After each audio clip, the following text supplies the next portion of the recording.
We arranged this parade for each and every one of you, so thank you. Good morning and welcome to the NTIA Spectrum Policy Symposium. I'm Paige Atkins, Associate Administrator for NTIA and the head of the Office of Spectrum Management. And on behalf of NTIA, I welcome all of you attending here in the room as well as watching the webcast. And we are very pleased to have such a wonderful cross-section of stakeholders in the audience from industry, academia, as well as government. So thank you very much for attending. The purpose of calling all of you here today is to take stock of our national spectrum strategies and policies and begin to chart a course to a more comprehensive national spectrum strategy. To do that, we've brought together representatives of many of the key spectrum policymaking bodies, particularly the White House, as well as the Federal Communications Commission. And later in this morning's session, we will hear from them as well as the federal agencies, as well as industry representatives. And that will be a very wide-ranging panel discussion. So hopefully you'll look forward to that. However, first, I want to give the floor to my boss, the NTIA Administrator and Assistant Secretary for Communications and Information, Mr. Ruddle, to introduce our first speaker. So, please.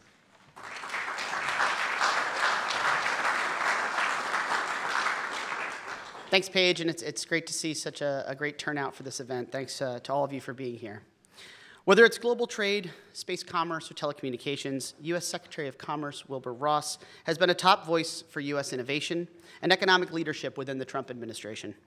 Since his confirmation as the 38th Secretary of Commerce more than a year ago, Secretary Ross has shared the President's goals of freeing up the U.S. high-tech industry to flourish and expand their leadership around the world. This reflects his decades of experience in investment banking and private equity operations, culminating in his leadership as Chairman and Chief Strategy Officer of W.L. Ross & Company. Altogether, he has served as Chairman or Lead Director of more than 100 companies operating in more than 20 countries. I'm very pleased and honored that he's agreed to join us here this morning to kick off this policy symposium and to provide remarks on the relationship between spectrum policy and the nation's current and future economic competitiveness. Please welcome my boss, Secretary of Commerce, Wilbur Ross.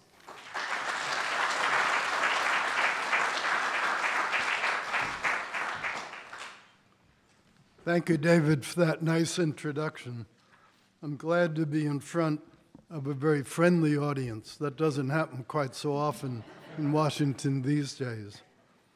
So I thank all of you for attending this first Spectrum Policy Symposium. And I thanks also to the panelists and speakers for your commitment to advancing our high-tech industries like telecommunications and commercialization of space. The United States leads the world in these industries, and the Commerce Department is committed to fortifying that leadership. The U.S. wireless industry supports more than 4.7 million jobs in America and contributes almost $500 billion, $475 billion annually to the economy. But we cannot be complacent. While the United States leads the world in 4G wireless technology, China and South Korea are both working very hard to position themselves to dominate the next generation 5G. China is shaping up to be the world's biggest 5G market by 2022. And the Chinese government has targeted 5G to develop its indigenous industry and dominate global export markets. But as you know from the recent publicity around ZTE, they do not have themselves all the technology they need to pull this off. It's estimated that 5G could create up to 3 million jobs in America and generate $500 billion a year in economic growth. That'd be a 2.5% increase in our entire gross domestic product. The first 5G phones should be ready in 2019, and all 4 nationwide mobile operators in the U.S., AT&T, Sprint, T-Mobile, and Verizon, are expected to be generating 5G revenues of at least $1 billion in the U.S. by the end of next year. This will be a major milestone for our wireless industry, and we're working at creating the conditions to prosper for 5G. We understand the importance of a sound spectrum policy to accelerate 5G growth. That is why we want to hear from all of you as policymakers, leaders, inside and outside of government, about the spectrum needed for 5G and for American companies to be successful in both domestic and global markets. This includes the satellite industry, as new technologies, including those powering non-geostationary constellations, promise to support widespread connectivity. On the government side, we're dedicated to ensuring that NASA, DoD, FAA, NOAA, the intelligence community, and other agencies have access to the spectrum needed to support their missions to protect the public, foster economic activity, and advance our scientific enterprises. Across all of these areas, our international efforts are critical. The Commerce Department engages actively in the international forums that determine global spectrum allocations, set technical standards, and develop new technologies. NTIA represents the federal government's positions on spectrum issues at the International Telecommunication Union's World Radio Communications Conferences, which occur every 3 or 4 years. These conferences determine global spectrum allocations and the processes to coordinate orbits of satellites through a treaty-level agreement. Our staff at NTIA is currently working with other federal agencies and the FCC to develop negotiating positions for the next WRC, which is scheduled for the fall of 2019. As we engage with the ITU, I ask that you support the election of Doreen Bogdan-Morton, a former NTIA staffer, as the ITU's Development Sector Director. Our administration has put its full support behind Doreen. She's well-versed in U.S. policy objectives and has championed our pro-growth and pro-competition satellite policies. If elected, she would be the first woman on the ITU's senior executive staff. On May 24th, President Trump issued a directive aimed at taking additional steps to maintain and extend our nation's global leadership in commercial space activity. Space is already a $340 billion industry and may soon be a $1 trillion business. But to realize our commercial space potential, our government needs to make it easier for the private sector to achieve success. We are already seeing improvements. Last year, Commerce signed an agreement with the Departments of Defense, State, Interior, and the Director of National Intelligence to reduce wait times on satellite remote sensing applications. The agreement sets more definitive timetables for license decisions and elevates decision-making to senior government officials if deadlines are not met. Before its implementation, the average time to obtain a NOAA license was 210 days. Now, thanks to these improvements, NOAA estimates the average time to grant licenses has been reduced by more than 50% to an average of 91 days. This brings me to the Space Council's initiative to create a one-stop shop at the Commerce Department for space commerce.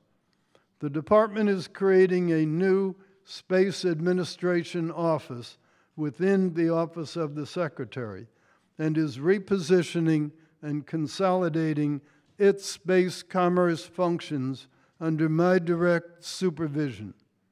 This office will create a streamlined central interface at the department for industry needs relating to remote sensing, export controls, spectrum concerns, trade promotion, space traffic management, and space situation awareness, just to name a few. The Office of Space Commerce and the Commercial Remote Sensing Regulatory Affairs Office, both currently housed in NOAA, are being elevated to the new Space Administration. We will also soon name a director of the Office of Space Commerce, a position that has been vacant for almost 10 years. Our ultimate objective is to provide the space commerce industry with a single place within the federal government to address the majority of its needs. This includes support of NTIA's spectrum management and policy functions. Spectrum policy will play an important role in our efforts to advance space commerce. This symposium comes at an opportune time as we strive for U.S. leadership in 5G and other advanced technologies. We are focusing on spectrum policies to guide our efforts now and into the future. The views you share with us today will help advance the President's goals both domestically and internationally. Thank you again for your participation and your ongoing work to maintain U.S. leadership in these important markets. Enjoy the rest of your day.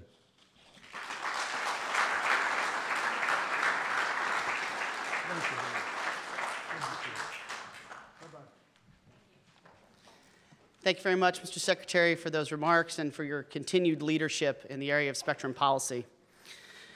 At this point, we'll move in to a keynote I intend to give, and then we'll have some time at the end for a little Q&A. So, good morning, and thank you again for joining us today at NTIA's Spectrum Policy Symposium. We're pleased that Secretary Ross could join us to discuss the status of our nation's spectrum policy. Under the leadership of Secretary Ross and President Trump, the administration is committed to ensuring that U.S. consumers continue to enjoy the benefits of American leadership across the technology sector and to protecting our national and economic security. We have a distinguished group of speakers today, and I welcome your participation in what should be a lively discussion on spectrum policy. This is an opportune time to take stock of spectrum policies and management practices. We've accomplished a great deal over the last decade. Mobile and satellite broadband services are empowering job creation, keeping people and information safe, and creating knowledge and fostering commerce around the world. The satellite industry is building and launching a new array of advanced constellations. Unlicensed services are empowering consumers to take control of spectrum in their homes and businesses. And the Internet of Things, smart cities, and driverless cars and drones are fast becoming part of our everyday lives, making profound changes to the way we live. But with 5G on the cusp of reality, there is much work yet to be done. As leaders in spectrum policy across government and industry, we must use this finite resource effectively so we can fully support 21st century wireless needs.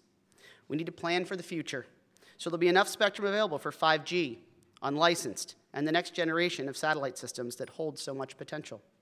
While commercial and unlicensed needs are extensive, we must also balance that demand against the government's needs for national defense, public safety, aerospace, and other vital missions. It's imperative that we make America first in 5G, and we do that by removing obstacles to 5G infrastructure and playing an active role in the international standard-setting processes that will define how 5G unfolds. We must also ensure that we have a collective approach to securing 5G networks. So how do we achieve these goals? We need a strategic approach that will engage both government and the private sector in supporting 5G and other 21st century spectrum imperatives. With our shared goal of optimizing spectrum in ways that deliver maximum benefits to the American public, we need a comprehensive set of immediate and long-term steps. Immediate actions are necessary to address priorities such as 5G and other emerging terrestrial and space-based networks, but we also need to establish a framework for a longer-term approach to spectrum policymaking. This requires true collaboration across government and significant cooperation with telecommunications, aerospace, and other industries. We must also develop a thorough awareness of current and future spectrum requirements for federal and non-federal access to spectrum. We're taking stock of the valuable progress that's been made to date and assessing how emerging technologies will impact spectrum usage and demand across the United States economy. Our ongoing spectrum-related research and development, testing protocols, and engineering analyses are yielding the tools that will help make more efficient use of the spectrum to meet federal and commercial needs. Over the longer term, agreement on foundational principles can drive our collective efforts. The principles must include a commitment to balancing federal and non-federal spectrum requirements and reflect the need to protect our economic and national security interests. We need to ensure sufficient mechanisms exist to increase spectrum access, including through spectrum sharing, when that is the most effective approach. And we need greater transparency of spectrum use and should promote increased collaboration between federal and non-federal stakeholders, including creative public-private partnerships. Our strategy must rely on a flexible spectrum management regulatory model to include standards and enforcement mechanisms that encourage spectrum efficiency and effectiveness. We also need to leverage spectrum research, development, testing, and engineering processes to elevate and deploy advanced spectrum sharing tools, dual-use technologies, and innovative ways to access these spectrum resources. We need to make meaningful progress toward establishing secure enterprise-level spectrum management tools to help us both identify areas for greater spectrum efficiency and to manage the coordination of shared spectrum access. A foundation is in place today to make progress towards these objectives. NTIA enjoys close cooperation and collaboration with major stakeholders in the spectrum policy environment, whether they be Congress, the White House, the FCC, the federal agencies that use spectrum, and our commercial and non-federal partners. As the electromagnetic spectrum gets more and more congested, what we have known for a long time is more true than ever. We can only move forward when standing together. Through a cooperative approach, we can build a successful long-term spectrum strategy that balances all of these disparate needs. To get there, we'll leverage and build on existing initiatives. NTIA is continuing to work with all spectrum stakeholders on current and legacy activities that are helping us to align with future spectrum requirements. We've come a long way already from the way we have traditionally allocated and assigned permissions for access to spectrum. Historically, we've taken a somewhat zero-sum approach. You take spectrum from one use, and federal agency use is always the first target, and give it to another. But that changed when we reached the end of the era of easy and painless spectrum relocation. And let's be clear, that era is over. We discovered that in many of the most constrained spectrum bands, it's too time-consuming and too expensive to simply evict a user or set of users from bands they've used and counted on for years or even decades. There's often too much sunk investment in equipment with lengthy life cycles and significant redesign costs.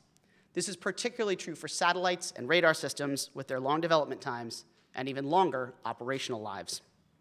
Now we're looking for new ways to share spectrum among incumbents and new users. This is rarely problem-free, even when technically possible.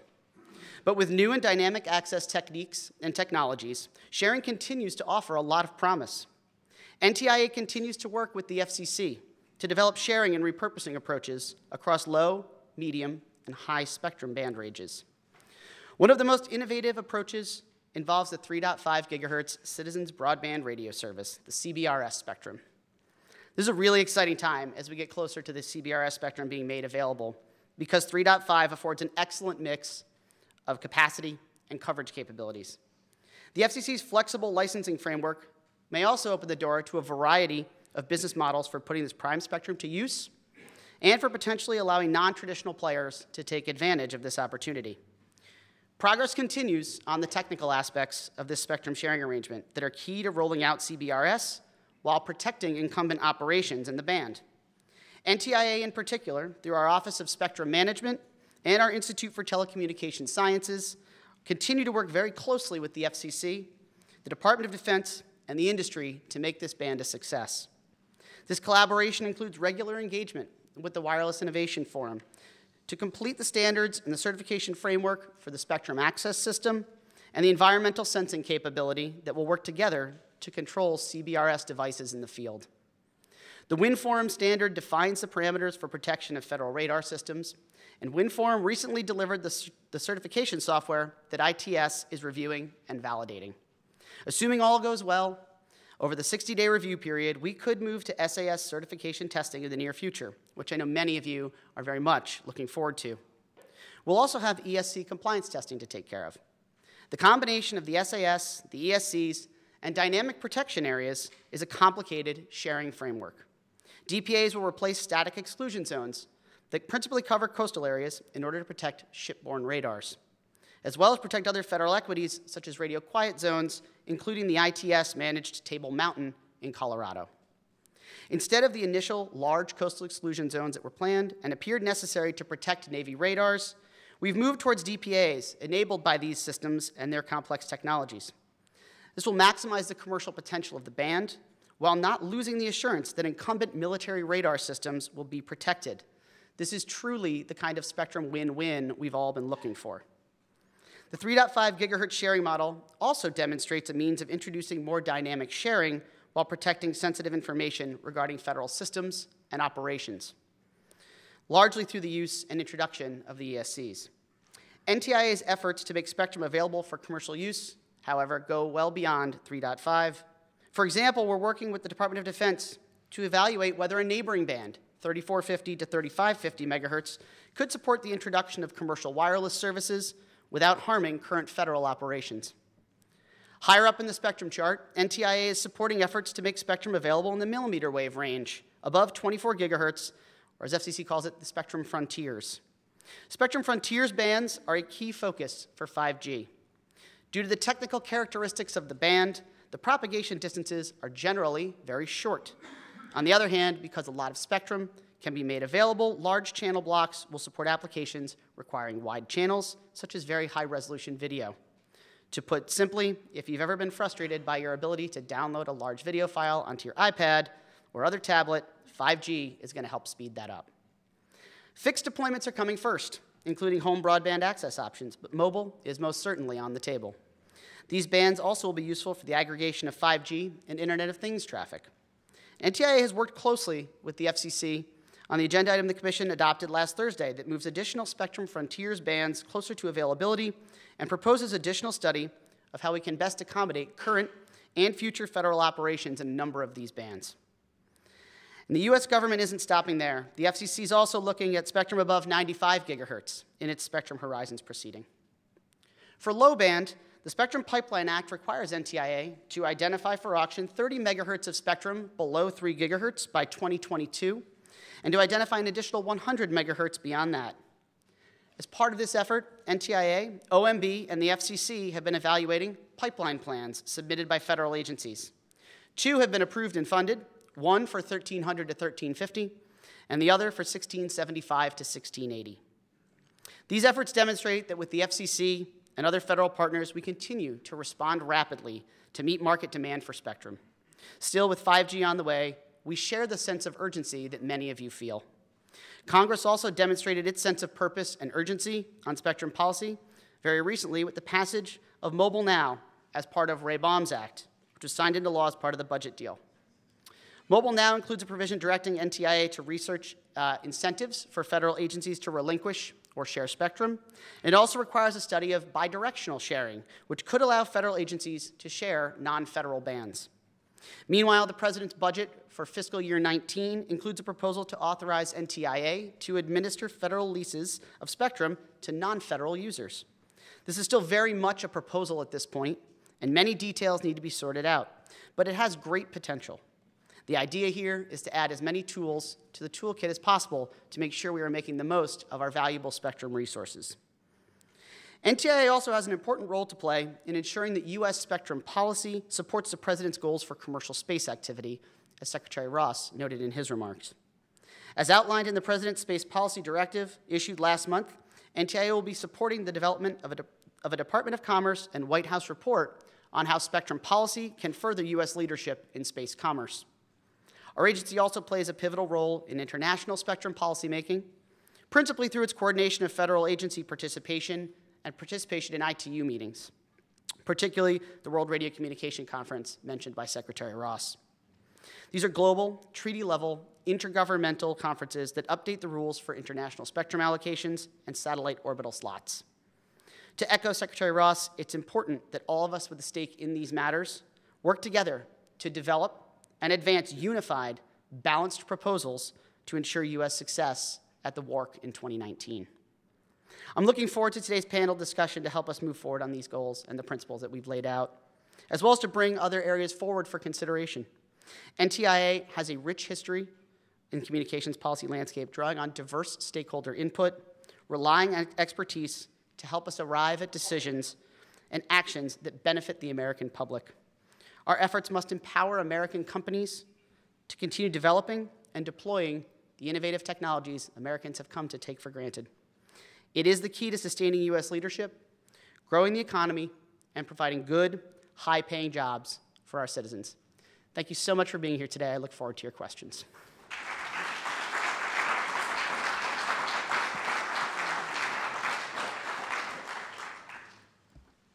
If anyone has any questions, please raise your hand. We have a couple of people with microphones. We can come around and give you the mic. Oh, and please state your name and your organization you're affiliated with, even though we all know you. It's Rick Racer from Raytheon. There's some mention in the Secretary's remarks and yours about 5G standards. A couple of us in the room here participated in a 2015 study of the Commerce's telecommunications labs. And one of the shortcomings we kind of ran into was where is the U.S. in terms of leadership for telecommunication standards for 5G? The Secretary mentioned South Korea. That was one of the countries we actually looked at. But has there been any improvement in the government's, way they've approached standardization for 5G? A lot of that's been left up to the commercial private sector, but I think one of the shortcomings we noticed was that there wasn't a lot of government participation, whereas in other countries there was. And so I was curious if there's been any renewed interest in that. Well, I think it's a great question. We have been focused on making sure that we expect the private sector to lead in standards efforts, but that doesn't mean there shouldn't be a support function from the U.S. government. Our own ITS staff from our Boulder, Colorado labs routinely attend standardization meetings to support private sector-led efforts on these standards, as well as numerous NIST staff who attend as well to help on the standardization efforts. So as you know, standards work is a continually evolving landscape, and certainly we are working every day to make sure that we are trying to adapt the way the U.S. government looks at standards to respond to the changes in those landscapes. And if you have specific comments on ways we can improve that, we certainly welcome them.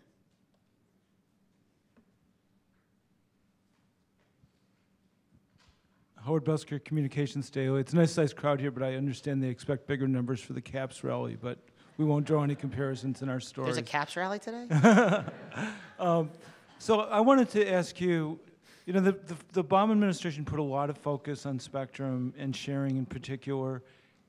As you now more than, now as deep into the administration as we are now, what would you say are the biggest differentiators between the Trump administration policy and what was the Obama administration policy? Well, seeing as Kelsey Geiselman is right in front of me, I believe her name tag's right here. I will let Kelsey have a little more commentary during the panel discussion on sort of where we're headed from the White House's perspective. But at NTIA, we continue to focus on making sure that we are taking, and it's become cliche, but an all of the above approach. This is why we're looking at leasing, and the president's budget approaches the idea of leasing. We want to make sure that we have every tool in our toolkit to make sure that we are making sure that we're using effective and efficient spectrum policies to not only bring more commercial spectrum to market, but also to protect the government incumbents. And I think that's what's changed most, is that every iteration we take of bringing more spectrum from federal use to non-federal use makes the federal use challenge more difficult. Every time we make one of these reallocations, we're being asked to do more with less, or at a minimum, the same with less.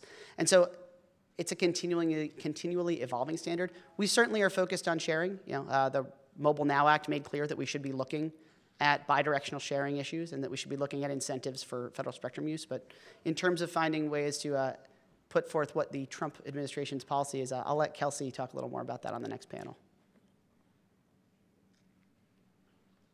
You're welcome.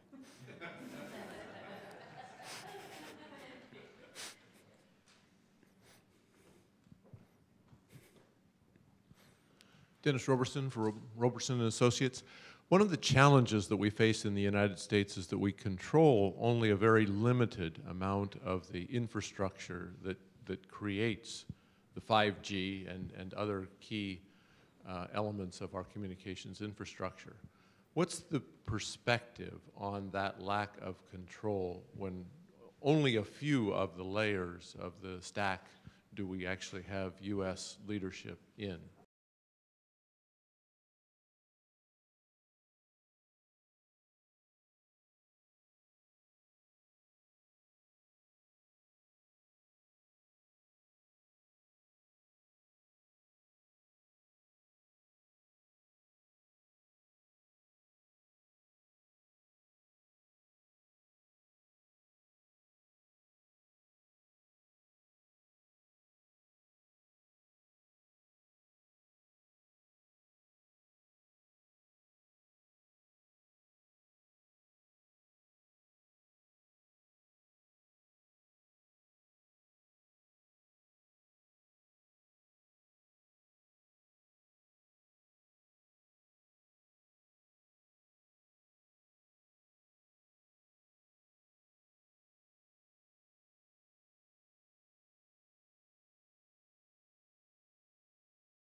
That's all right.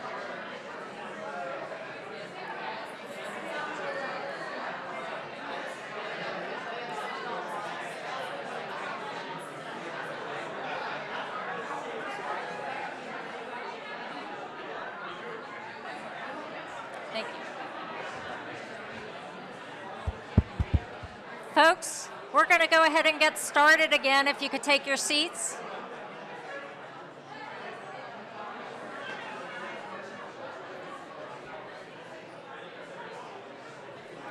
We're going to get started. Please take your seats.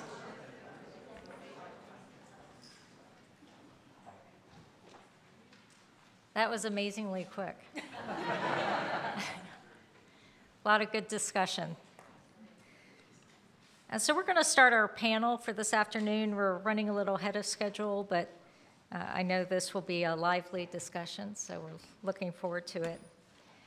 And I wanted to start off with a few comments, and then I'll introduce our panelists. I've often been asked how I would explain the benefits of our spectrum policy work to the average American consumer. And on one level, it's pretty straightforward. It's easy to talk about the increasing spectrum access allows for additional broadband to the consumer. Each of us uses it every day. Every time we pick up our smartphone, our tablet, we use GPS. And good spectrum policy improves our quality of life through enhanced entertainment, improved healthcare, improved education, and increased job opportunities, so it's pretty evident. And these things clearly help us drive our economic growth, social interactions, and overall quality of life. But we have to remember that people are not just consumers, we are also citizens. And great spectrum policy means that I can look you in the eye and say, when you get on that plane today, you will make it to your destination safely. I can talk to a mother or father that's watching a hurricane come barreling toward their city and tell them that we'll give them enough notice that they can protect their family. We can assure the American public that we continue to watch the skies to help prevent additional terrorist attacks. And as another example, in space research, we not only can see photos of Pluto from 3 billion miles away, but it also helps us answer fundamental questions such as how is the Earth changing and what are the consequences for life on Earth today and more importantly for our children and grandchildren for decades to come. Those are some of the implications of our spectrum policy work for our nation's citizens. The entire combination of benefits that result from our policy work is really what makes the United States a great place to live and a world leader in technology. So this is why we decided to bring such a great group together for our panel and to represent different facets of industry and government. I think we've known for quite a few years now that spectrum policy only moves forward when all stakeholders work together and respect all of the opportunities and interests that spectrum access can empower, and David Rettel talked a little bit about that earlier. It gets trickier when you move from that consensus to specific issues and implementation, and that's when it gets tense at times. So for this panel, I'd like to begin with the spirit of collaboration and consensus and move into a frank discussion of how we can move this ball forward together and how can we move forward on a strategy that really takes into account all of the interests, national security, economic, balancing federal, non-federal, balancing different types of services, terrestrial, space, and others, as well as balancing licensed and unlicensed requirements. So we're going to welcome the audience participation. This is going to be a Q&A format, so I will start the ball rolling, and I will be soliciting questions from the audience as well. And again, we've got the roving mics, so if you have a question, let us know, and I'll move back and forth for that discussion. So first of all, I'm going to introduce our panelists. and I'm going to go from my immediate left down the table. Our first panelist, and you have short bios of everyone, or you should have picked one up at the table, so I'm not going to read the bios, but I will just introduce name and role. And Kelsey Geiselman is a policy advisor in the White House Office of Science and Technology Policy, responsible for advancing the president's technology and innovation priorities. And as David introduced Kelsey before, she can talk a little bit about perspectives from the White House. Our next participant is Carl Burleson, and Carl is the acting FAA Deputy Administrator, and he's responsible for ensuring the safe and efficient operation of the U.S. airspace, which is a huge, huge job, and we appreciate Carl also taking out time from his extremely busy day to join us. Rachel Bender is next, and Rachel is a wireless and international advisor to the Federal Communications Commission Chairman, Chairman Pai, and plays a critical role as our partner in crime, so to speak, with Spectrum Policy. Tom Power serves as the Senior Vice President and General Counsel for CTIA and has been there for a few years, prior role in the White House and NTIA as well. And he will help us understand some of the perspectives from industry, and particularly terrestrial wireless industry. Next, we have Colonel Fred Williams, and I appreciate you filling in for Fred Moorfield. And Colonel Williams is a senior analyst in the Spectrum Policy and International Engagements Directorate Office of the DoD Chief Information Officer. So I thank you for joining us as well to help us understand the DoD perspectives. And last but not least, Tom Stroop, who's the president of the Satellite Industry Association, serving as the lead advocate for regulatory and policy issues. And this, again, trying to touch on different facets, different industries to help us see a broad perspective. Obviously, not everyone is represented on the panel, but this will get us started. So I appreciate all of you joining us today. Very important.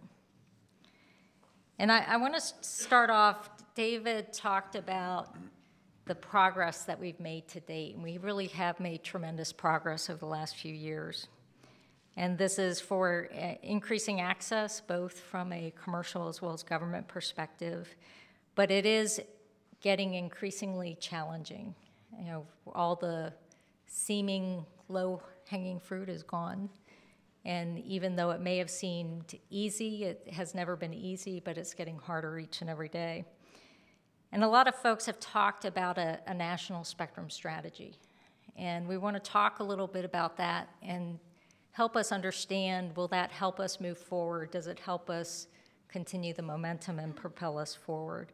So I'd like to ask each of the panelists to talk a little bit about how such a strategy, again, national spectrum strategy, how could that help us address growing public and private sector spectrum requirements, and what you think should be included in that strategy, and think like top 2-3 elements that you think are really critical for success. And I'm going to go down the flow of the table for this question. I'm going to start with Kelsey. Thanks, Paige, and thanks, NTIA, for having me here today. I think to start, just a little table setting in terms of the White House priorities and how spectrum can influence those. I think there are two critical things that are really informing our thoughts on this. First is the priority of American leadership and economic opportunity, and I think spectrum clearly is a driver of this. As we heard from Secretary Ross, wireless technology is a huge contributor to the economy as well as a job creator of solid, high-paying jobs. In addition, national security and defense and protecting the American homeland is another critical priority for the administration. In OSTP, we're focused on enabling emerging technologies and allowing these new innovative opportunities to really flourish and for Americans to take advantage of these new opportunities, everything from drones and autonomous vehicles, smart cities IoT, 5G, rural connectivity, space exploration. All of these activities are going to rely on spectrum. And demand is great, but we're only on the cusp of what we're going to see. And I think this is where a comprehensive national strategy, as Paige framed it, is really an important thought to consider. And I think having something long-term that is really taking into account all of these different equities, how to balance them, how to account for them, is going to be really important for policy making and decision making as we move forward. I think, as was pointed out earlier today, it's not a zero-sum game, and so I don't want this to be approached as taking from one group to give to another or vice versa, but rather a way that we can all work together to really maximize our use and the efficiencies, the new technologies that are available, different opportunities for taking advantage of new systems, and really taking a look at what's out there to make sure that our spectrum policy is thinking long-term, it's sustainable, it's looking at an all-of-the-above approach, as was said earlier. So taking into account all of the current demands, but also things that we may see down the road. And this is something that I think has really broad support across the board from both the federal and non-federal side. And I think, as Paige said, the devil's in the details here. And so I think looking at different strategies and technologies will be a key component, taking advantage of existing research and development that's happening both in the private sector and within the federal government, as well as having a clear plan and path forward as to how we're going to approach spectrum policy for 5G and beyond. Obviously, much of the focus has been on 5G, but I think that this is just the beginning of a conversation of where we're headed next with next generation wireless networks. And so I think that those are really some key components to any successful spectrum conversation. Thank you. And Carl, from your perspective? What she said. Again, from an FAA standpoint, again, we have a smaller role in this, but I'd say one thing, just to take a lesson from what we've tried to manage in the modernization of the air traffic system, is it's critical to bring the diverse parties together to try to figure out exactly what you're going to focus on, what are the priorities, and how you're going to achieve them sequentially. We've made a big effort. We laid out a concept of operations, but again, part of it was it took a number of years to get buy-in from a variety of stakeholders who all have very different needs and desires. And so part of it is it's a little messy, but I do think you have to take a lot of time up front to try to lay out those policies. And then to get a buy-in and with regular consultation, whoever that group of stakeholders are. Again, that's going to be really important in the process. At least we found that in aviation. I do think a couple other things. Certainly what we've learned in the sensor effort, one of the critical things is having the right incentives for federal agencies. And if you're going to explore trying to vacate, you have to actually have some money to do it where it's not a zero-sum game taking out of different agencies' hide. So again, I think that's going to be important going forward to think about that. And then I think public-private partnerships, again, coming back to what we've done in aviation, there really has to be this thinking through of how do we work with the private sector to best accomplish the particular mission that we're involved in, which, and again, in terms of what this administration is trying to achieve in spectrum is going to be important.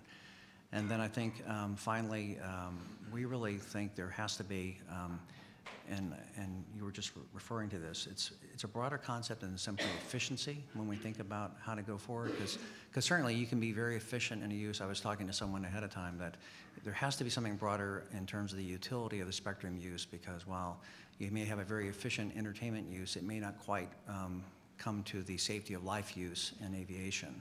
And again, I think everyone in this room wants to ensure that, again, when they get on that plane, you're really worried about your bag not showing up or a delay and not the safety of that flight. So again, I think thinking through that broader definition of what are we trying to accomplish rather than just the simple efficiency concept. Yep, thank you. And we'll talk about that in more detail in a few minutes. Rachel.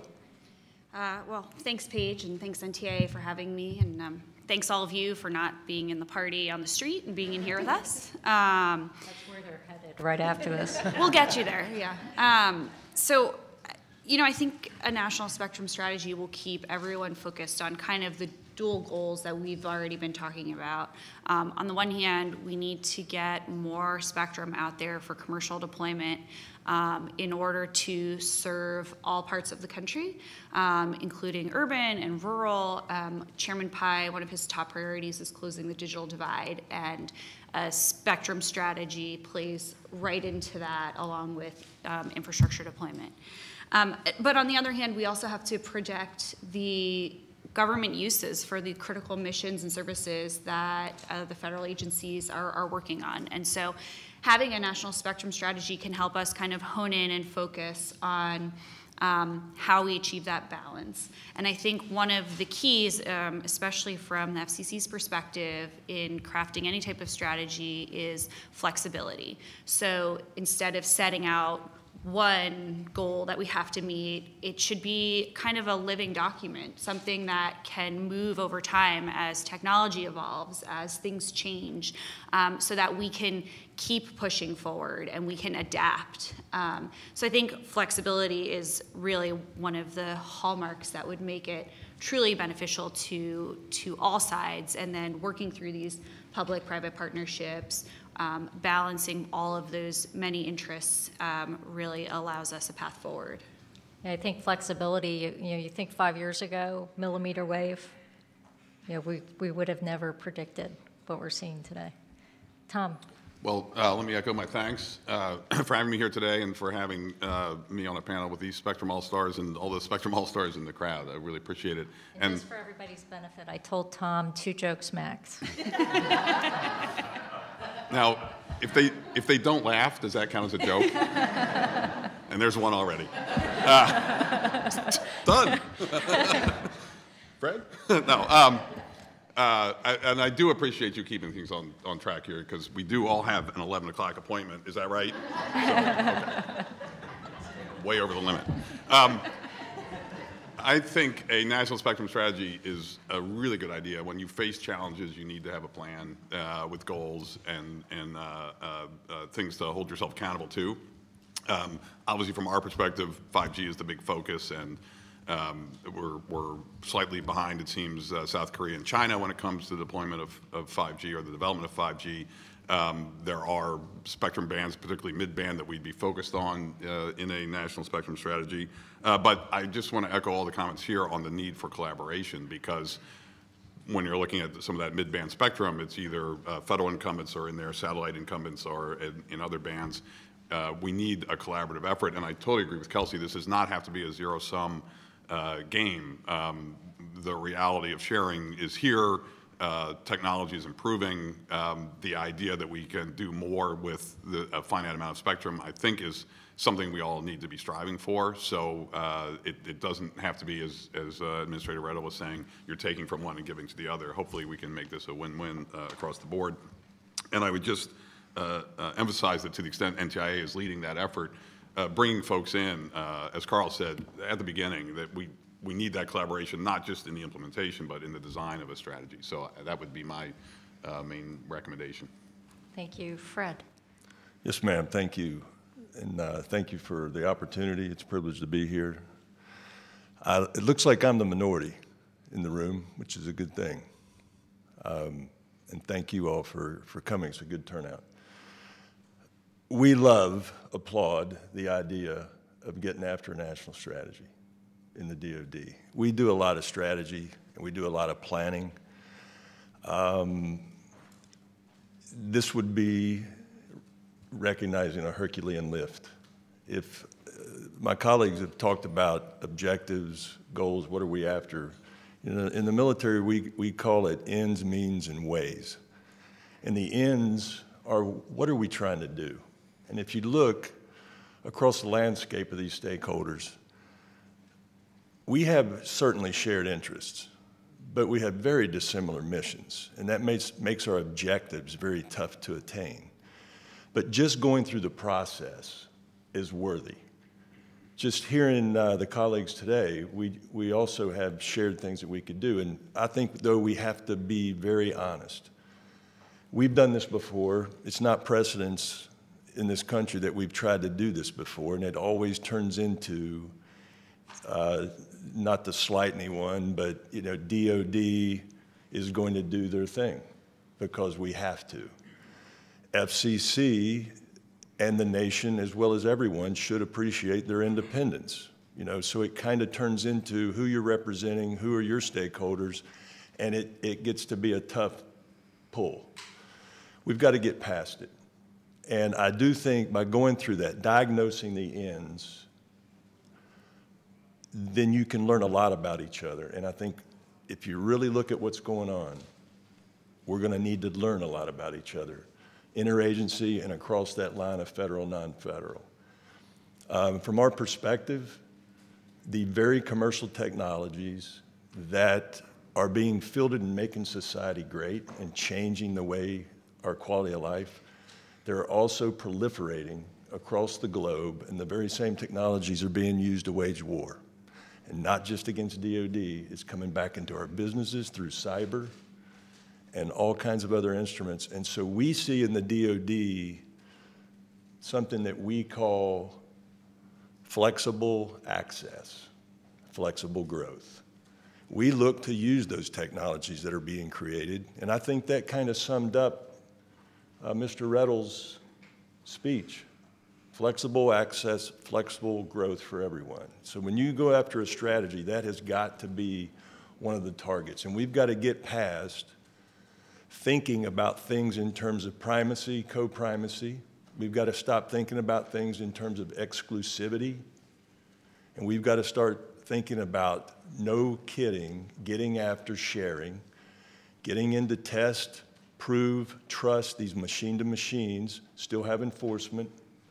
And ma'am, to be honest, looking at your agenda and the categories of things that you wanted to talk about, those are all good topics to throw out to the interagency and the non-federal folks as a starting point for developing those ends to a strategy. Your strategy will then become basically the ways that connect your resources to those ends, and that's a big problem. How do you run mandates out of NTIA that tells AT&T or the Air Force or the Navy what they're supposed to go do? That's going to require leadership, that's going to require advocacy, it's going to require buy-in, and it's going to require great collaboration. Yep. And I think key to that, as many have said, it's ensuring that we educate one another and understand the missions, the motivators, the end that we're trying to achieve collectively, and balancing that in some way. Tom, can I ask you to wrap up this particular discussion? Yeah, Paige, I also appreciate the opportunity to be here, and you've heard some of these elements before, but I think that the three key elements need to encompass balance, certainty, and flexibility. Certainly there are multiple stakeholders, many of which are represented in the program here today, others are not, but ensuring that not one group, whether it's government or commercial, has undue influence or impact on the decision-making process is important. The next, certainty, is especially important to our industry. Given the long lead time from identification to allocation of spectrum, the design testing for those of us that operate in space under conditions that terrestrial providers do not necessarily have to address.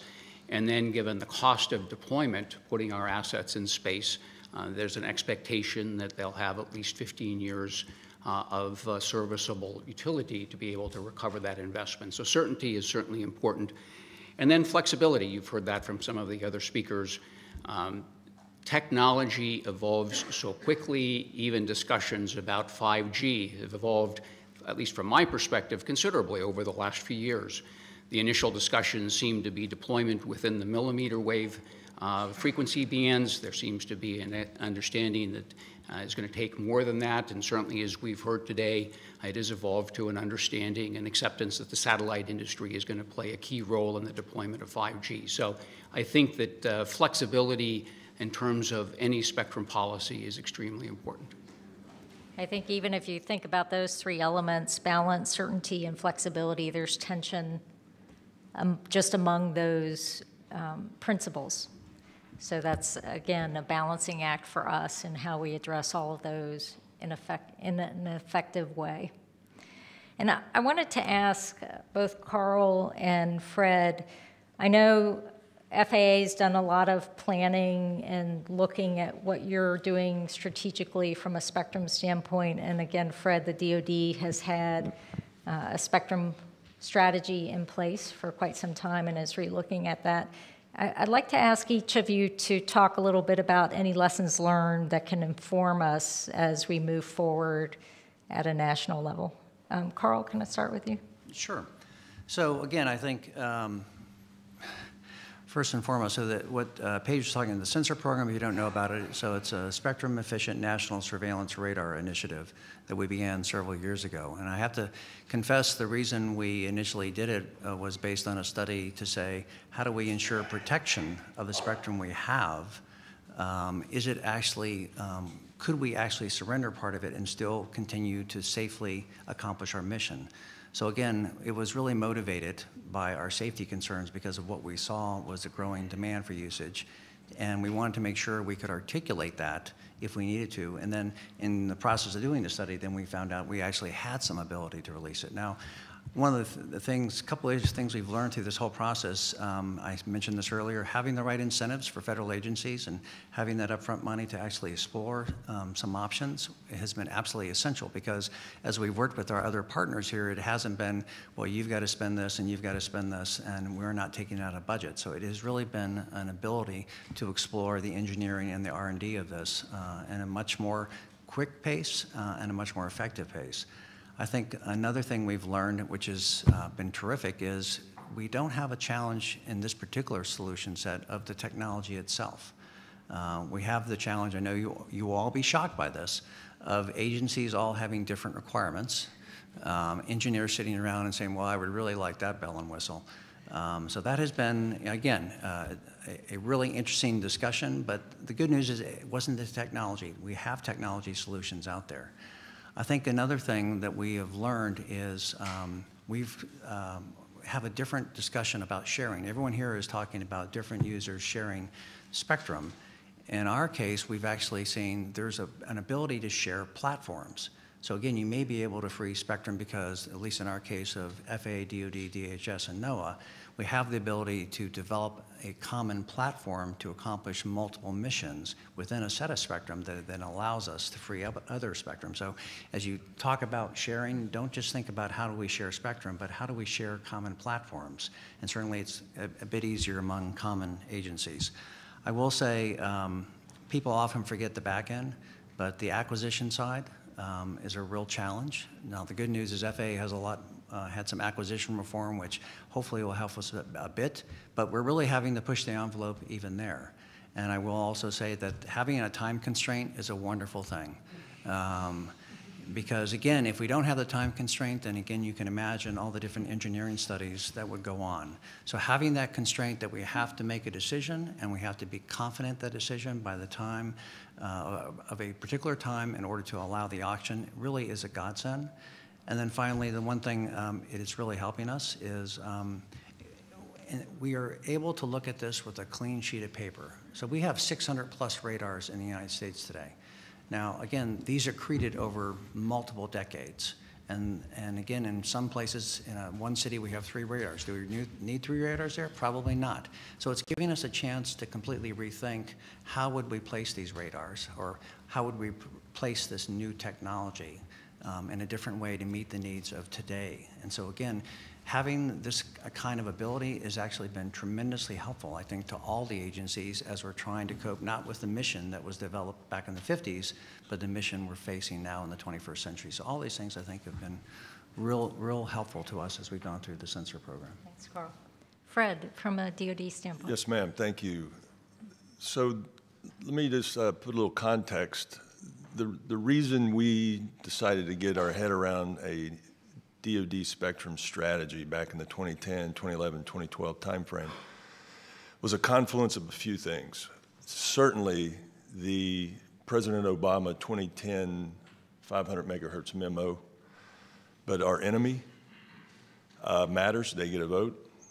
So we're always assessing threats. We're a threat-based organization, and we don't like to be threatened. We don't like people to even be close to us. And we had already started talking about what our present-day secretary is speaking to today about strategic atrophy.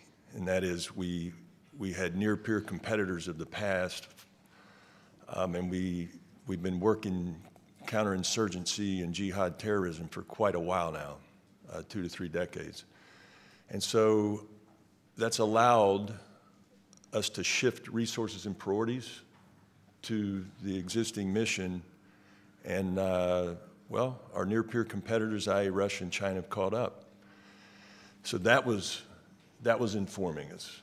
But I was fortunate enough to be in the right place at the right time. I was in the room, the director of CAPE, a few undersecretaries of defense, and they huddled up and they talked about this, and they went after a DoD spectrum strategy. It's unprecedented. And some of the challenges are strategies inherently hard. Defining what it is that you want to do, a lot of times we take a big chunk and then we can't ever agree on what it is. And so our problem is you know, you're trying to enable this from a policy shop of spectrum where you don't really have any authorities to tell them what to build. And so it really takes a lot of advocacy and creativity and leadership. And you've got to have stamina and endurance to see it through. In the DoD, they'll look at you, but they really want you to show them. And so we started showing. We showed them the broadband plans that were coming, and 3G, 4G, the push in the 500 megahertz. We were seeing things, again, in the threat arenas that were causing us to think about electronic protection, electronic support, electronic attack a little harder. We were thinking about joint electromagnetic spectrum operations, which is our military's executing those missions downrange. And so that confluence in combination allowed us to get after it. And you know, whittling down everything that you want to do into nice, tight ends is a tough thing to do. And it's going to be tough with the interagency. Add the industry to that, and it's almost, you know, counterproductive. But it doesn't have to be. Like I said, we will use commercial technology where it makes sense to. We have to. The enemy's there. We have to. But other challenges are resourcing. So first of all, trying to get buy-in from the secretary level. The Secretary of Defense signed out our strategy document. That's a big deal. That means you have got the Joint Staff and the services lined up, and you've got a big part of what we now call OUSD, Engineering and Research, formerly AT&L. That's where we develop capabilities. That is a big deal. The resources are the tougher piece because once your strategy becomes stepping stones to those ends, and you have to resource it. And that has to be sustained, and you have to be committed to it, which inevitably you're going to develop a roadmap and action plan, and someone's going to have to go do those things to achieve those objectives. Very quickly, we got after, we're going to have to expedite SDS systems that are flexible to access a variety of spectrum because we have to.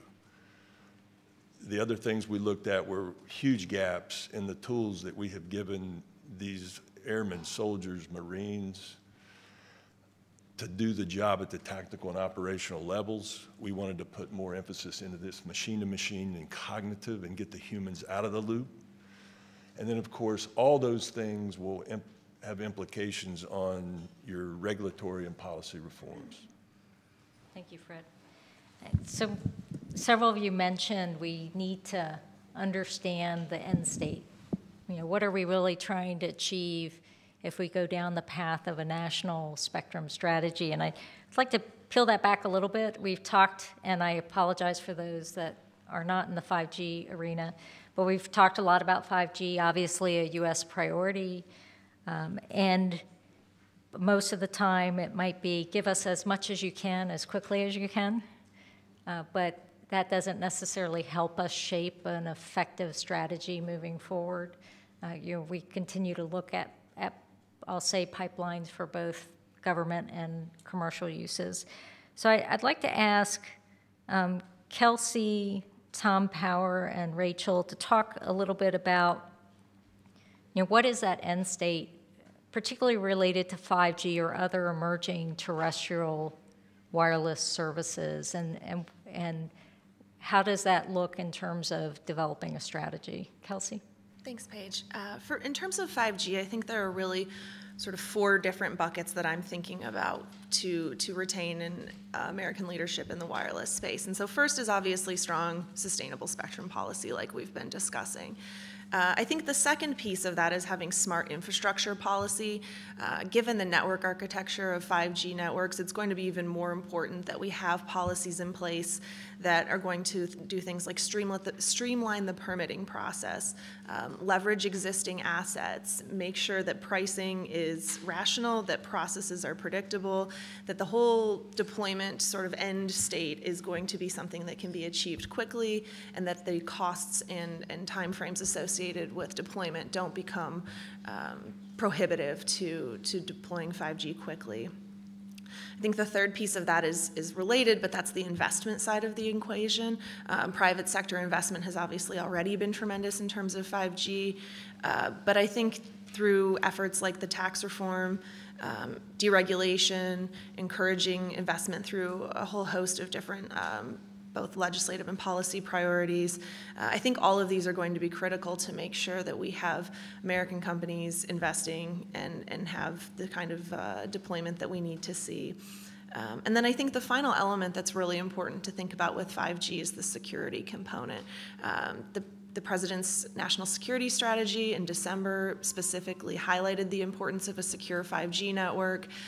This is obviously a major concern as we have more ubiquitous connectivity, particularly looking at people's homes and the opportunities for vulnerabilities and for access and manipulation of those devices. I think it's really important that we be thinking about security from the very beginning and baking that into the devices, into the networks, into the applications, so that we can ensure that while consumers are able to benefit from these new and exciting developments, that we're still protecting consumers and our network, our businesses, our federal agencies, et cetera. And so I think that's a really important concern that we're all thinking about. And I think that highlights a key is, spectrum policy or spectrum strategy. We can't do it in isolation. So it's going to touch a lot of other components that we need to take into account, understand how it might affect the strategy, but we need to look at it holistically. Rachel. Yeah, so Paige, I think what you said, that it doesn't have to be everything all at once, is important. We just had our third report and order and third FMPRM on Spectrum Frontiers, working with the industry and our federal partners over the past several years. But that's because it doesn't have to be everything we teed up is now ready to go. It's how can we move forward on these bands that are now becoming more important to the commercial side, or setting up coordination mechanisms for sharing with our federal partners. And so we have tried to take an incremental approach at the FCC to make sure we're getting each of those bands right as we go along, instead of trying to push everything through all at once. And I think what Tom said earlier about 5G evolving so much and how we think about it is really true as well. It's not just the high bands anymore. And so we're working on, getting the 600 megahertz band cleared for 5G and mid-band. You all have come to see me about some mid-band proceeding in the past few weeks, at least one or two of them. So 3.5, 3.7, 2.5, which you can count as low or high, mid, depending on where you sit. And so we're trying to look at that more comprehensively. And I think another part of the 5G strategy has to be satellite, and how satellite is going to be part of that going forward as well. And so at the FCC, we're trying to make sure we are streamlining processes for getting satellite services out there and approving new NGSO, market access and licensing grants. And even from tweaking some of our rules so that more satellite operators could participate in our CAF2 reverse auction that's coming up this summer. So I think all of those things put together are part of the package, as was pointed out, on making sure we continue to lead in 5G. I think the other big priority for the FCC is infrastructure. Infrastructure deployment, streamlining those barriers like Kelsey was talking about. We have our wireline and wireless proceedings going on now that we've taken, again, some incremental steps on pieces of that, and there's definitely more to come. So I think we have a lot of work to do, but we've also gotten a lot done, and if we continue to all work together, it will kind of evolve, we'll all evolve together. Thank you. Tom. I think Kelsey's 4 buckets make a lot of sense. You know, on infrastructure, and as Rachel just said, infrastructure is obviously a key piece of this. Solving the spectrum challenges doesn't do you much good if we're still operating under siting rules that were designed for 200-foot towers when we're in the world of small cells. So that's certainly a key aspect of this. On spectrum in particular, it is all the above: low band, mid band, high band. As Rachel just said, her door is darkened every day by multiple meetings on mid-band in particular, and it's really where the whole world is going. It really is the foundational block of spectrum when you talk about 5G, and it's important that we be a part of that just because of the economies of scale. Whether you're talking about antennas or roaming or chipsets or whatever it is, all those areas are made more efficient and more cheap. If we can glom on to the harmonization and the standardization that's going on in all those areas. We led the world in 5G. It meant a huge boost to our economy. We need to do it again in 5G. It's billions of dollars and hundreds of billions of dollars in GDP potential and millions of jobs. So we need to replicate that. I think when you look at that mid-band in particular, and that's, as I said, kind of where a lot of the focus is now, from 3.4 up to 4.2, one of the huge potential opportunities there is the ability to have very large contiguous bands of spectrum, 100 megahertz bands that, as Administrator Rettel was talking about earlier, are needed if you're going to support the really high bandwidth applications like streaming of 4K video content. But it does require, back to the opening, collaboration, because if you're talking about the 3.4 band, as Administrator Rettel discussed, they've launched a study of that, but we need to figure out how to work with the federal incumbents there. On 3.7 to 4.2, of course, the satellite incumbents are there, and we're starting to have that discussion about the different opportunities as to how we might move forward. The 3.5 gigahertz, we're further ahead. The Commission putting what we hope are the final touches on the details around license sizes. That mid-band has really been the focus, but we don't want to lose sight of the high band, and as Rachel just said, the Commission obviously moving ahead in a smart way. Last week's notice seeking comment, particularly on 26 and 42 gigahertz. And then back to the low band, of course, we've been talking about the 1780 band for quite a while, and Carl's comments on the sensor project and looking at the 1.3 band. I like to say that the 1.3 band is on our radars, but the problem is his radars are on the band. That's one. I'm not counting the joke that nobody laughed at.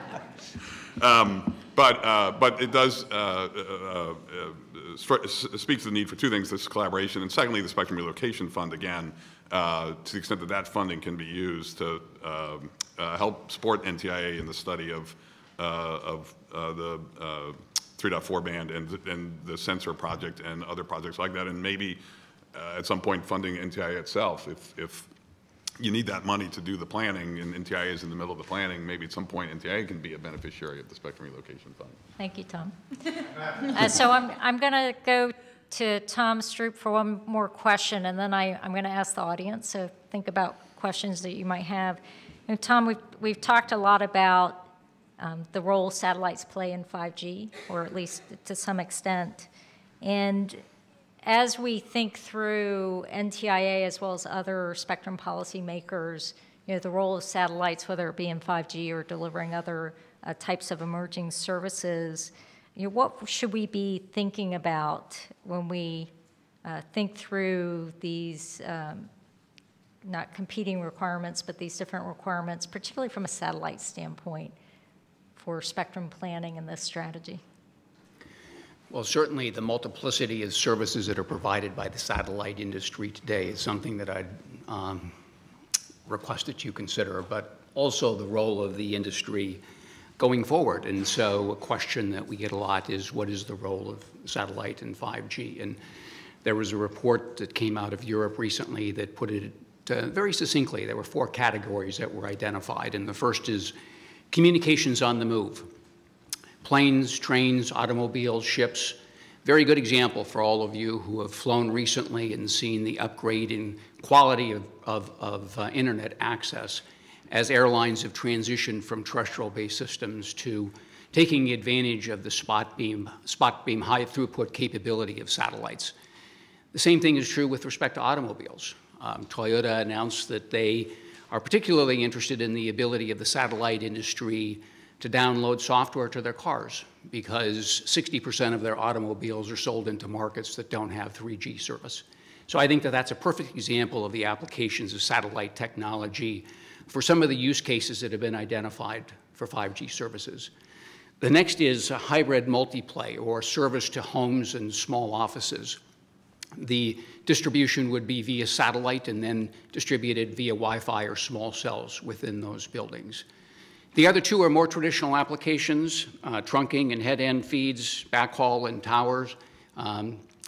Given the sheer number of sites that are going to have to be deployed for terrestrial 5G services, I don't think that there's going to be any kind of opportunity for fiber to serve all of those. I think satellite will provide a significant role in deployment of those systems. So there are other use cases that have been identified for 5G, IoT, direct-to-consumer applications, but I think that the 4 categories that I identify encompass those. And so I think that those are particularly striking examples of how the industry, the satellite industry, will play a role in 5G services. So I would urge you to consider that going forward, and as noted, the multiplicity of services that the satellite industry is already providing.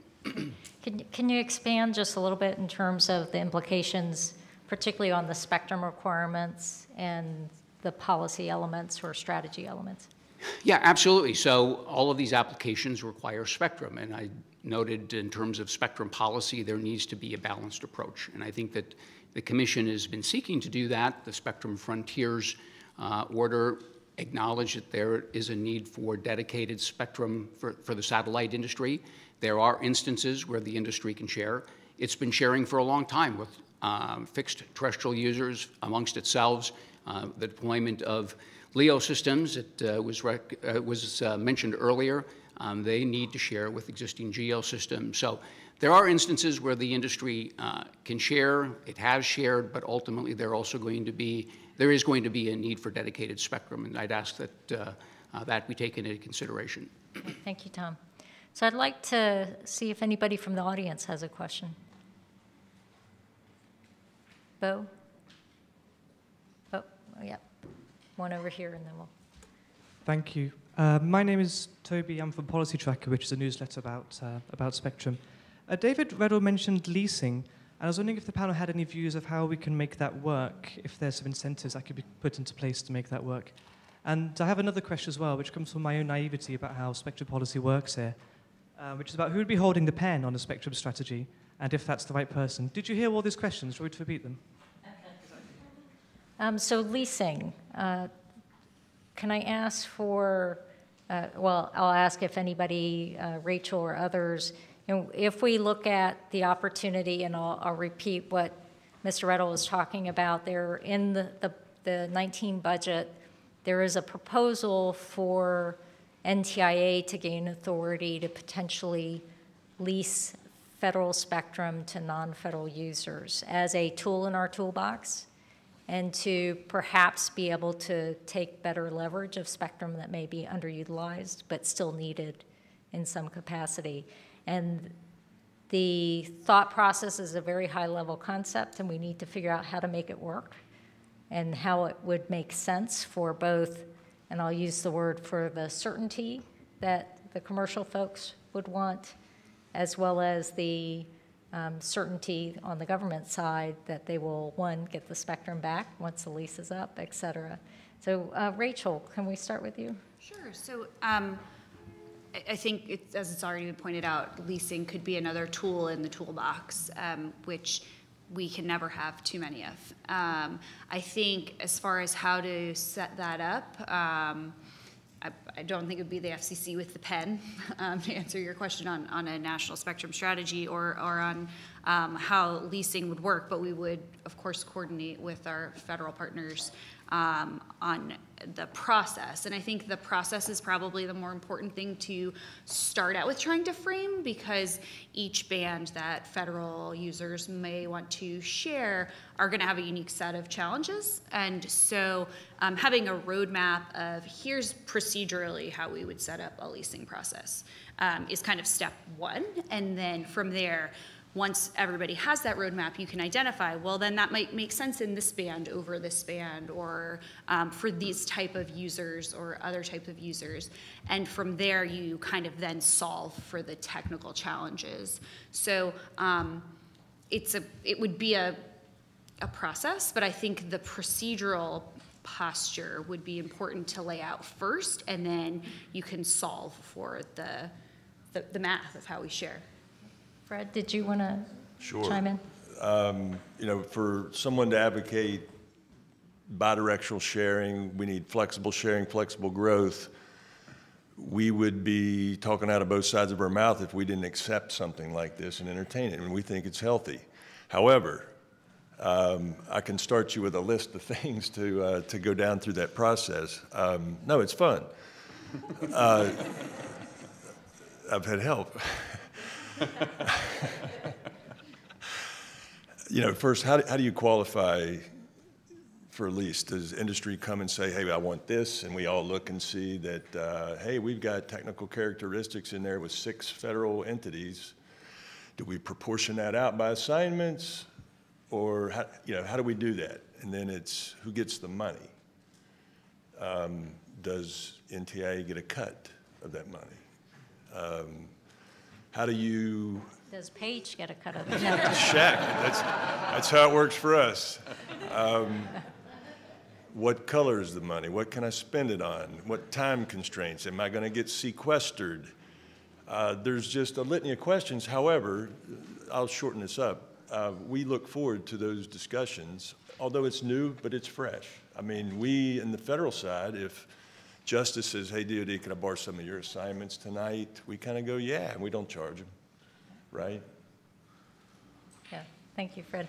Tom, do you want to talk a little bit from an industry standpoint? Yeah, and I echo, it's great to have the creative thinking and all the tools in the toolbox, and it's certainly worth exploring. I would say from the wireless carrier's perspective, first, on the one hand, what's the difference between a lease from an agency and a license from the FCC? I mean, the form may be different, but the substance could be very similar.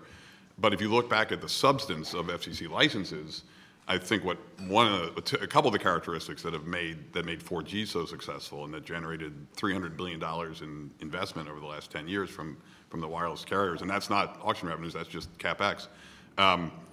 2 things. One is 10-year licenses, and the second is expectancy of renewal.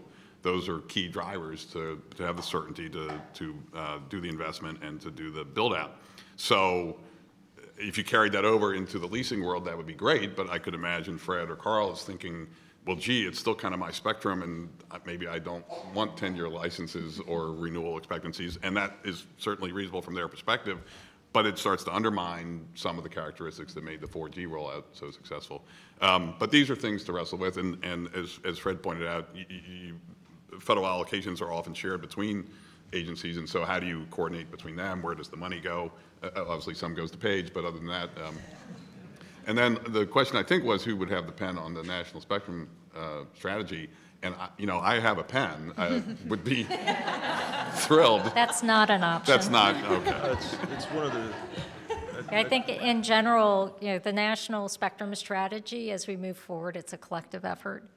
And so we would be working in partnership, NTIA and FCC, to formulate what that looks like in cooperation with the agencies, the White House, industry, et cetera. So we will have to think through that as we move forward.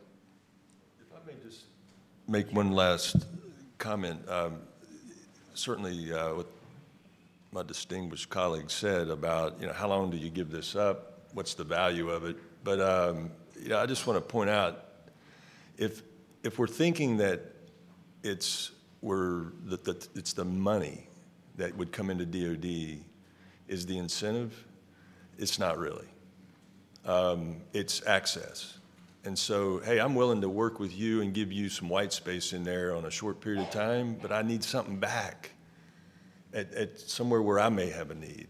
And I think that's where we're going. We're going to get there.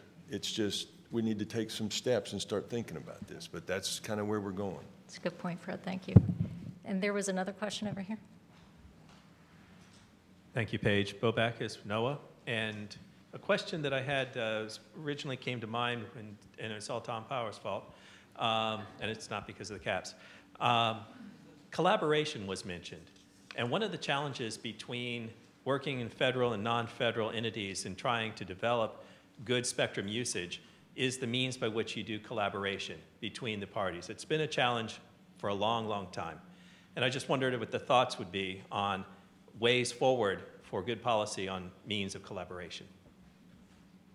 Who would like to grab that? Anybody? Fred? I'll take, I'm just going to give you two quick examples what AWS-3 did to us. And with help from OMB, Congress, NTIA, we've done some partnering. We've got a $1.5 billion other transaction authority or authorization that we have gone after the National Spectrum Consortium, which has opened up a broader base of technological innovation to help get after what we're having to do with AW3 assets. So if you think some of these things rolled up to 2025 and we're just doing primitive collaboration, I mean, it's, time, space, frequency, and calls, and where's the hot buzzer or the POC if something breaks. But we're getting after things through this consortium that will help those radios deconflict with those broadcasters. In the place where we compressed, this consortium is we have 27 projects. We were able to get $500 million thanks to, as I said, Congress, OMB, NTIA. We send these projects through the tech panel, just like a transition plan. They get approval, money comes, and these folks go to work. We have 27 on contract right now getting after automation at the tactical and operational level, new waveforms, new modulation, test ranges, training ranges. These are collaborative efforts these are companies that weren't in the industrial base. We have universities now working on this, and we just think that is going to be it's a great start. It's unprecedented. We've also partnered with the National Advanced Spectrum Communication Test Network through NTIA and NIST, and we're getting after LTE aggregation, and also looking specifically at LTE impacts on AMT and vice versa, because that AMT and air combat training systems are huge problems in the training and test ranges for interference. So those are just a couple of things that we're doing that are brand new in the collaboration world with SRF money that we're very proud of. And we think that as we go through these, right now, there's a couple that have gone through operational test and evaluation and are showing promise. Some are non-spectrum solutions, even. And we're getting ready to tie the AWS-3 side with the research side and do some deep diving on making the research to ops transitions and seeing if we can't bring some of these things out. But those conduits are set up now that we can use for the future to get after any of these type of events for either relocations or sharing. Also, the NASTA and DOD, they're doing some things in that 3.5 to 3.6 band with SAS and ESC out there too. So there's a couple with collaboration. I think from a strategy standpoint, we need to frame a more robust and consistent process. Collaboration is going to be key to everything. Fred mentioned some specific examples of new ways of collaborating that have been established. And so those are examples and lessons learned we can draw from. And then we have to create, again, a more robust, consistent process. I would ask, Carl. Yeah, I think because of the time scale that sensors on and again, what we're trying to do is replace the entire radar infrastructure of the United States. This has required a huge amount of collaboration at the federal level, but also it has required us to have an ongoing, very detailed dialogue with industry about what the capabilities are, and not just a one-off, here it is, we now have a plan, we're going to go put it out. No, it's an ongoing dialogue to see how we're going to get this done. So again, one of the critical lessons we've learned from Sensor is this need, if we're really going to get this kind of technology inserted nationally on the kind of timescales we're talking about, you have to have a robust and ongoing dialogue with industry about how they're going to deliver it. And we in the federal government have to think a little bit differently in the acquisition and deployment process versus our sort of standard, here's the 5 and 7 year acquisition, and here is the 20-year deployment. We have to think about it differently. So again, and none of that's going to get done because we're not the ones deploying it. I mean, it's the industry that's going to produce the technology we need, and it's the industry that's going to deploy it. So again, we're really having to have a level of partnership and a depth of dialogue we haven't necessarily always had in the past. Thank you, Carl. Tom?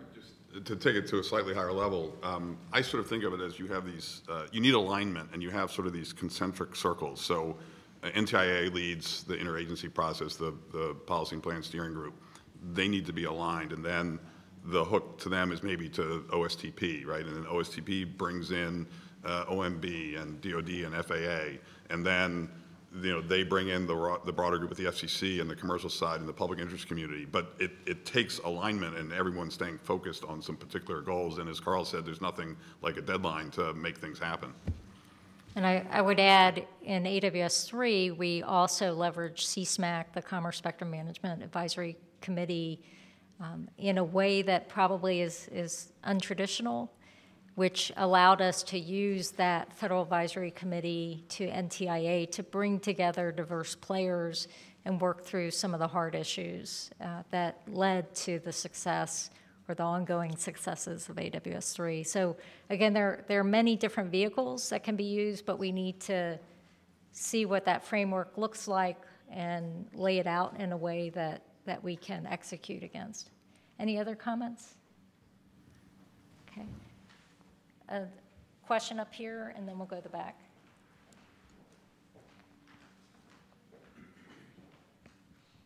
Jennifer Warren, Lockheed Martin. Kind of to build on Carl's point about the level of collaboration, which really goes deep into manufacturing as well, not just the service providers or the users. To what degree do you see kind of expanding, this is for anybody up there, expanding from kind of retrofitting sharing to really looking at sharing by design at the front end of technology development as opposed to kind of mid or tail end? Thank you. Anybody? Because I'll answer if nobody. I have a short answer. I mean, that's exactly what this consortium does. It's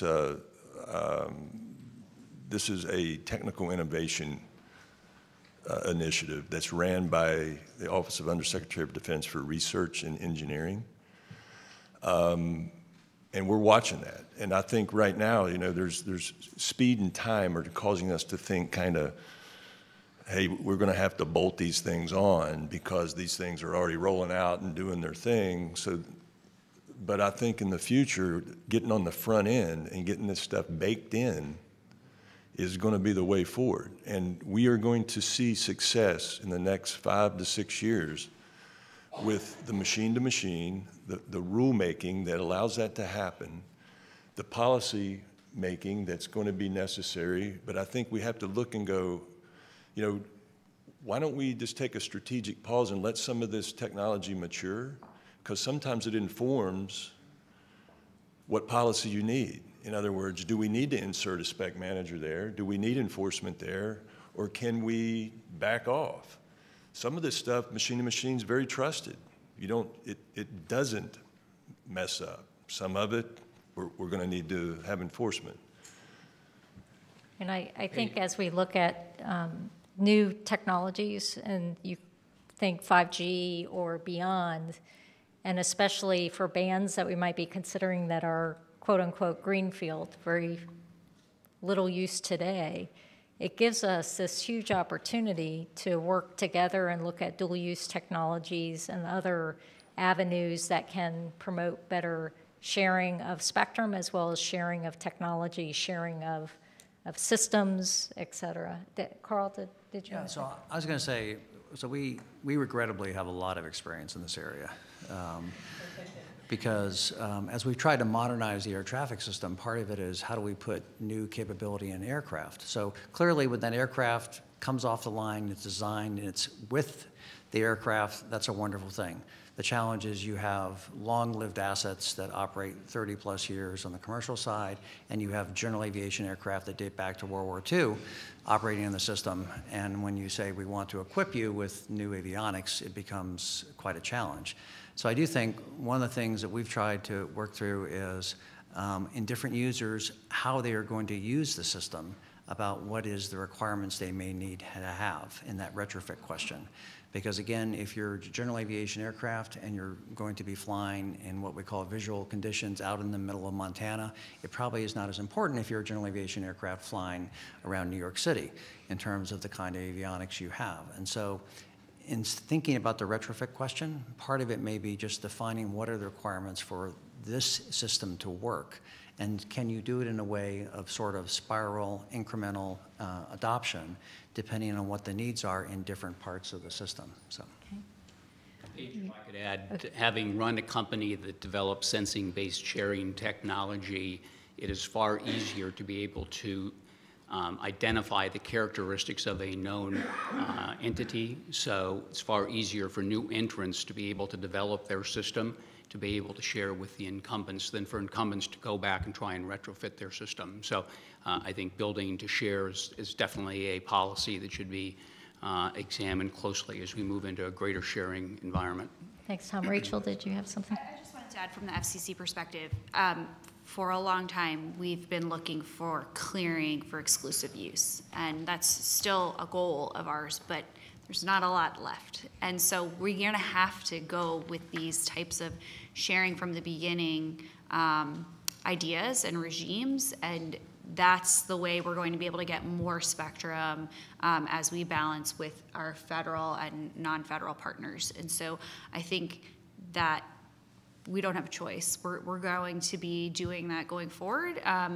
Again, it's part of that all of the above approach. We can clear where we can clear, and we can try to share where we can share. And those are all tools that we need to look at. For instance, in the Frontiers proceeding last week, we have some bands that we're teeing up for potential clearing. We have some bands that we're teeing up for potential sharing. And how do we get those coordination mechanisms right in each of those bands based on their unique characteristics?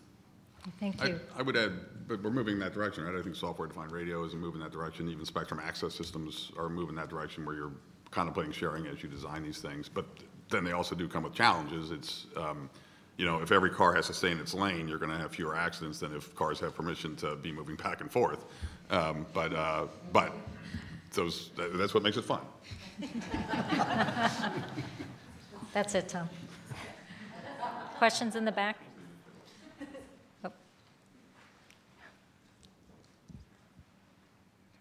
I'm Dale Hatfield from the University of Colorado. I'm very interested in this notion of the National Spectrum Strategy.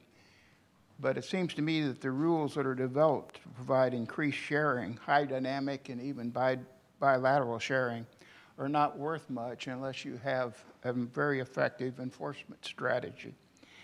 And what I was curious about, especially one of the things that worries me, as many of you know, is deliberate jamming and deliberate spoofing.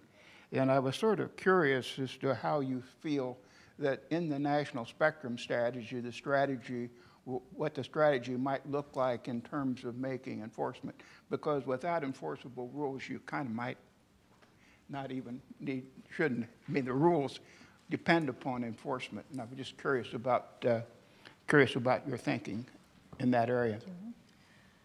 Yeah, I think that's an excellent point, and I think that's something of significant concern, because as we have a more and more crowded spectral environment, I think enforcement becomes more and more important. And so obviously I think the FCC and their Enforcement Bureau and their role in that will become more and more critical as we start thinking about these things. And I think, as Tom pointed out, when you have sharing, you start getting more complicated too. And so I just, it's certainly a consideration that I think we will have to account for as we move forward, and it's something that I think the FCC in particular will have a leadership role in. Yes, our Enforcement Bureau will be the cop on the beat, but I think it's also important that as we set up any sharing regime, we kind of set out the clear guidelines up front and work with, if we're sharing with our federal partners, what are their specific risks, what can we be looking for, what can we try to guard against right off the bat? And that goes to the last Jennifer's question, and how can we set this up from the beginning to make it work as best as possible, so that our Enforcement Bureau can come in on the back end and make sure everything is running smoothly. But if we lay out those rules of the road in the beginning, everybody kind of knows what lane they're supposed to be in. See, you can bring it all back together. And I think in our vernacular, we've moved to a new acronym that shouldn't surprise anybody. And it's Interference Prevention, Detection, and Resolution, I believe is the right. So IPDR. You know, when you talk about enforcement, a lot of folks have a particular idea of what enforcement is, particularly traditionally what it is. But the whole idea is, as we move to these greater sharing environments, particularly more dynamic environments, how do you make sure you build in resilience to prevent interference from occurring in the first place? But if something happens, you have to detect and resolve it very quickly. And this goes back to the idea of certainty. You have to understand that it will be a certainty that you can remedy situations that arise. So critical component to any strategy, in my personal opinion.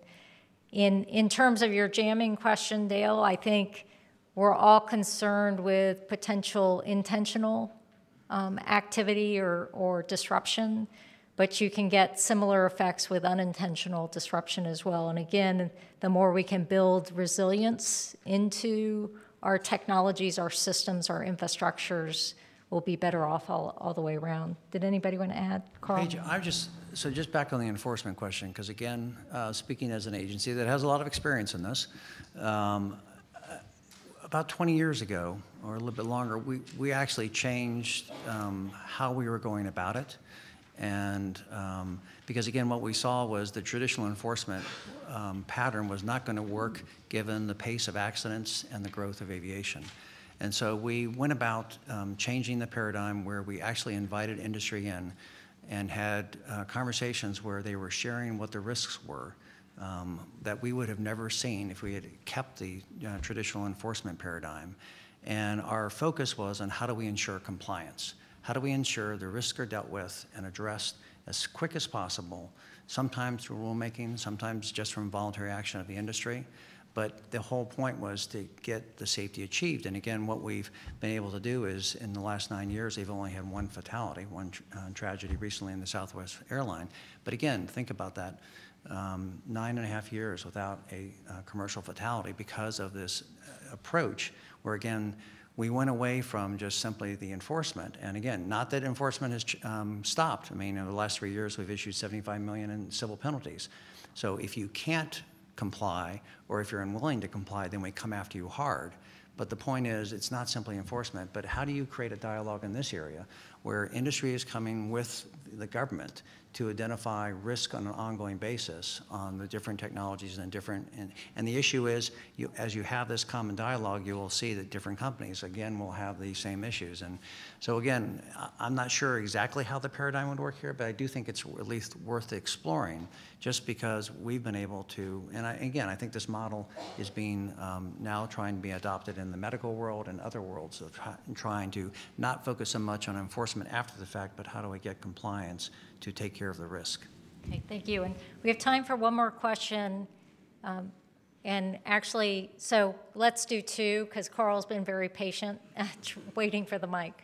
Okay, Howard Busker again, and I thought I should ask the question of Kelsey, since David Rettle specifically said, well, you should ask Kelsey this question. But, you know, are there differentiators between where the Obama administration was on spectrum and you know, this administration? You know, I will point out that Tom Wheeler, the former FCC chairman, Tom Wheeler, talked a lot about an all of the above approach on spectrum. But I'm just wondering, like, in sharing, for example, are there nuances? Thanks. Sure, and I think, you know, generally speaking, I don't view spectrum as a partisan issue. This is something that we've all embraced, and I think that, you know, there are a lot of technical considerations and conversations around this. But I think one of the things that has shifted since the last administration, and much of this is due to new developments in technology, is a shift away from specific targeted number goals and things of that nature. And a lot of that is, again, because of the way that we're talking about spectrum. When you're looking at things like spectrum frontiers and spectrum horizons, the amount of spectrum that's being freed up in those proceedings alone is just so massive compared to what we were talking about, you know, 8 years ago. And so I think that's one of the biggest shifts. And I think as we've discussed today, there's fewer and fewer opportunities for just outright clearing and reallocation for exclusive use. And I think that's something that we're going to have to pivot and really focus on how to make use of what we have and to move quickly to get to those goals. And I think that while there are still bands that can be cleared, those are going to be both expensive and probably take a significant amount of time. And given just the pace at which we're moving with wireless, it's really important that we act quickly. And in many instances, sharing is going to be the way to get to those goals and use spectrum as quickly as possible. So I think that's probably the biggest difference that I would see. I defer to Tom if he has any additional thoughts, but I think that you know, we're viewing our actions in many ways as building on the work that's been done in previous years, both under the last administration, but in years prior to that as well. So this is an evolutionary process, and it's not about upending or undoing what was done, but rather continuing to evolve and address new and emerging technologies. Yeah, as Kelsey said, I think this is a lot more about physics and partisanship. And, you know, 8 years ago, millimeter wave spectrum was not something we were thinking about. And technology evolved, standards evolved, and suddenly we have these much greater opportunities. So I think it's all moving in the right direction. Okay, thank you. Carl. Now, He's been come on, raising that his wasn't hand a for like the joke. last Come on, 30 everyone's minutes. giggling. Carl Neviah with Alliance Science. And I do remember just a few years ago when CTIA and others laughed at 3.5 gigahertz when NTIA suggested it. I mean, so things are changing very rapidly, and that's a good thing. But my question was, in past reallocations, the approach, even for those reallocations that have been willing to leave behind some systems to stay there long term, whether it's satellite systems in 1755, 1780, or the two DoD locations in 1710 to 1755. Those reallocations have always been based on the idea that those staying behind were fixed in place, and the wireless industry was essentially granted maximum flexibility to use the rest of the space in terms of technology, various choices, aggregating areas, and so on. As we look to the future, is there a regulatory construct that the wireless industry can accept that accepts changing needs of the satellite industry and the government in remaining in these bands? Is there a process or a structure that we can actually foresee where those groups can continue to grow and change and evolve, even staying in the bands that the wireless industry seeks to enter? I'm sure the answer is yes. But it's almost 11. I mean, that's a huge question. I mean, I think the one thing we keep saying up here is that there's a lot we still don't know. There's a lot. The one thing we do know is that constructs are changing. So something like that, yes. But I mean, we haven't defined it. We're nowhere close to defining it yet. Fred, did you want to say something? You pulled your mic up. I do. I'm not going to answer it, but I think it's important to a couple examples. Well, I mean, look at what we're learning in 1695 to 1710 right now. We started that with exclusion zones that turned into coordination zones because the service providers brought a technology in. So we accepted that. But to his point, we're locked in there because of life cycles of satellites. But it doesn't, the system doesn't allow for me to flex my mission. For example, if I have to go under BRAC or whatever, maybe I do have a location change where I need to move those assets. That is like a non-starter in the negotiations with the satellite providers or with the mobile broadband. The other thing is what if the Europeans launch a satellite? We may not get an assignment in this country, but they're launching L-band satellites in Europe, and we would like to catch that data. And this is where DoD and NOAA are going to be in lockstep to say, hey, just, don't lock us down. We need to flex mission, just at least allow for the negotiation to happen. And this is kind of green fields and frontiers, right? I mean, hey, we shouldn't do all rush to Oklahoma and do a land grab. If you do and you got there first and you got something important, great, but just don't lock everybody else out. That is not leading the world in 5G. I would argue if we could show the world a model where industry and the federal government share in a bi-directional manner and sell that abroad, that works. And I would say that I think this is one of the most significant challenges we have, is how do we address, I'll say, flexible access for new entrants and incumbents so they can evolve and grow over time and do it effectively with the certainty that both sides need to make it happen. So I do think that's one of the most significant challenges that we need to come together and address. So I'm going to have to wrap up for today. I want to thank everybody for coming. We're going to close the panel and symposium for this morning. Really appreciate your questions and perspectives throughout, particularly the panel members. Thank you again for coming. It just shows the wealth of experience and breadth that we have addressing this problem, because it is a hard one, but an important one that will take all of us coming together in a collaborative way to address effectively. I also wanted to, in particular, thank Secretary Ross for joining us today and underlining the importance of spectrum for our entire economy and for the future of U.S. technology leadership. And of course, thanks to my boss, Assistant Secretary Rettel, for his leadership and vision in convening this august group to start having an important conversation and to carry us forward. This is just the beginning, or an ongoing dialogue, but a new start for us to come together and figure this out collectively. So thank you very much. Really appreciate your time.